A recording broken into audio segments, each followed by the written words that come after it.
Hello, lovely people. I welcome you once again to Bright and Clara's channel. Thank you all for clicking. This is episode 9 on Project Majesty. All right. So we are back again on Project Majesty. A lot of progress have been made. Previously in episode 8, you saw the extension of the ground level because we wanted to achieve a certain height just so in case it rains, we are not affected by erosion or flooding. And so we had to increase the ground level footings. And you saw that Mr. Hammond introduced some footings beam and then the lapping of the retaining wall. So we will be getting into those areas and you will see how far we have come. In your view, it's a 3D representing the outcome of this beautiful house. It's a 6-bedroom house. So in case you've given money to an architect, you will need 3 things from the architect: the architecture drawing, structure drawing, which comes together as one document, and that of the 3D. Okay, 3Ds, we need to get the front elevation, left elevation, right elevation, back elevation, and the roof. You need to get a whole 3D of all of that. There are certain features that you see in a 3D which perhaps you will not see in the block plan or the architectural drawing. But the 3D helps you to appreciate the outcome of the entire house, and those hidden features can only be seen in the 3D. But in architectural drawing, you don't see them. Those details are a little bit hidden. Are you with me? So always request your architect to give you a complete structural drawing, architecture drawing, and a 3D. All right, so back at site. So this is where I was talking about that Mr. Hammond had to do an extension of the ground level footing block because it was a little bit low. So he needed to extend the height, and that is exactly what he has done. He first of all started by introducing a footings beam and then stacking up with the blocks. And then here also the retaining wall was lapped and now it's going to be cast so as to make way for the laterite filling to its maximum. Okay, the laterite filling to its maximum, and then also the footing has actually elevated itself from the ground. For me, that is more important. It's elevated itself from the ground. Okay, so Mr. Hammond has done really well by managing this project. The land in itself is very steep, okay, very steep. And so if you're buying a land and they tell you it's a flat land, make sure you get a video to confirm, because this client was told that it's a flat land. Honestly, he was convinced that it was a flat land until we visited the site and we said, no, this is not a flat land. That brings mind to, you need to understand the importance of land. Are you with me? Sometimes you are not around, so you send people to, pick a land for you. The question is their IQ level the same as that of yours? I don't want you to take it the other way, because whoever you ask to pick a land for you, do they actually know what you're looking for? Can they get you a land devoid of waterlog or litigation or any other of these things? You need to be very careful whom you select to pick a land for you. For me, that is very important. That person should be knowledgeable, should understand should be able to identify a good land and a bad land. You understand?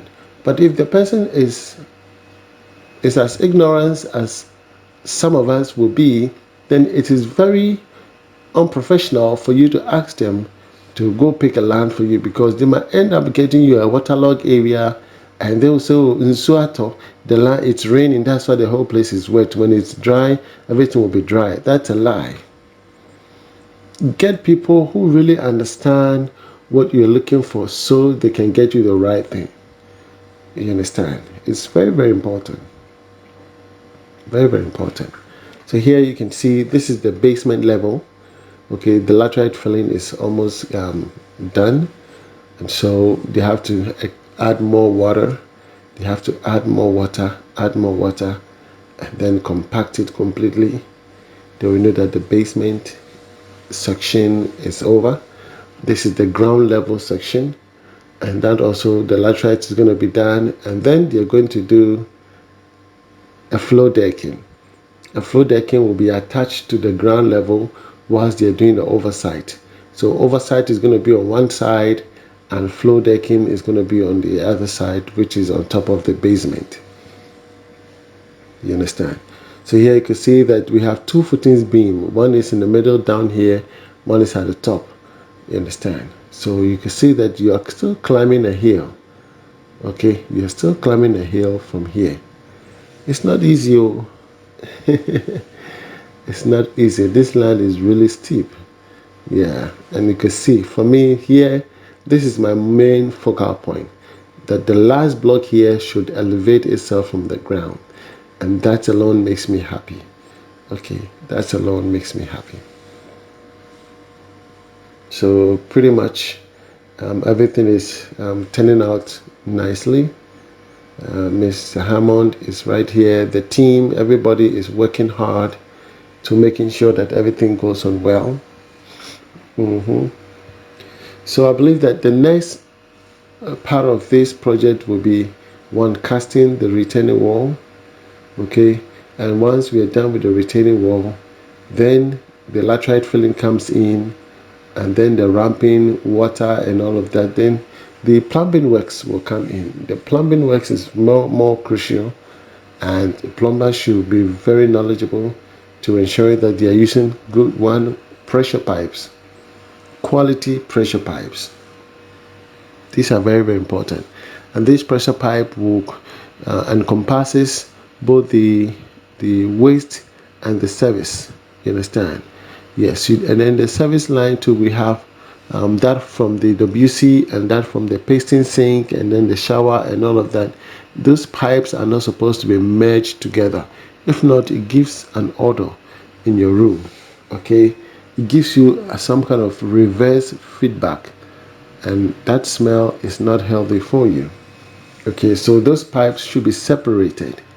We have the WC pipe running separately, okay, and that of the shower, the kitchen sink pipe, the pasting sink, those pipes are also running parallel to that of the WC pipe, okay, but they don't meet, okay, and that will help alleviate the smell from your room. Sometimes people, decorate their room and everything, but when you enter, there's some kind of funny smell. This is due to that. Okay, when you merge the WC pipe and that of the pasting sink pipe together, the smell come through the reverse side, which is through the pasting sink pipe, and gives you that feedback in the room. You understand? Yes, so it is not advisable to merge those pipes. So far, so good. I think everything is looking great. It's looking beautiful. Yeah, it's looking beautiful. The supporting bamboos for the retainer wall is very, very necessary. Here you can see again that Mr. Hammond is using the plywood instead of the marine plywood. Marine plywoods are very expensive. They're extremely expensive. Okay, one is going for about 330 or 340 Ghana cedis per one. Okay, so here Mr. Hammond used the plywood, and he has to do a lot of brazing in order to achieve the outcome that he's looking for. You understand? It's very, very crucial. I feel a little bit sleepy because I just came back from night shift and I need to rest. But I had to do this video before I go to bed, and I kind of feel sleepy. I don't want to fall asleep whilst I'm doing this recording though. Yeah, I don't want to fall asleep. So this area is Brekusu. Brekusu near the Ashasi University. Okay, near the Ashasi University. There's Comet Estate down there. There are other estates that are also building. Okay, so land in this area is a hot cake, very expensive. I believe it's already sold out. If someone is selling a land to you in this area, then perhaps they bought it earlier on and they want to resell it to you at a different price. You understand? It is very, very important. This area is so beautiful. The mountain view, the weather is always cold, it's raining. You don't have to use air conditioning all the time. Yeah, you don't have to use air conditioning all the time. Yeah, so far so good. The retaining wall is up and very soon it will be dry. They're going to remove it and do the final touches, and then we call it done. Are you with me? So if you enjoyed this video that much and you've not yet subscribed to the channel, please do subscribe. Subscription is on the right hand side of the screen. If you're watching from your TV, okay, the right hand side bottom says subscribe. You click on that one and then you'll see three icons. Click on the first one. The first one says all. All means there's a bell icon that when you activate, it helps the YouTube algorithm to spread our videos for wider audience. You understand? So yeah, kindly do that. Subscribe and click all, and whenever I drop a video, you will be the first to be notified. Are you with me? You'll be the first to watch that video. So kindly do me a favor and subscribe if you haven't. Please do subscribe to the channel and help the channel grow. Give me a thumbs up. Okay, it is very, very important to me. So far so good. I think I've said all that I'm supposed to say. The retaining wall up and down, and then also the basement block work. Okay, the bitumen weatherproof coating should be smeared on all to avoid any damp rising. Okay, don't say my land, they said there is no water in there, so I don't have to. You have to damp proof your house at all times. Under no circumstances should you eliminate damping your footings. Okay, if you love this video, please give it a thumbs up, subscribe to the channel if you've not, and reach out to me for your estimate. Okay, your fence wall and all of that. From me to you, shalom. God bless you wherever you are. Bye bye.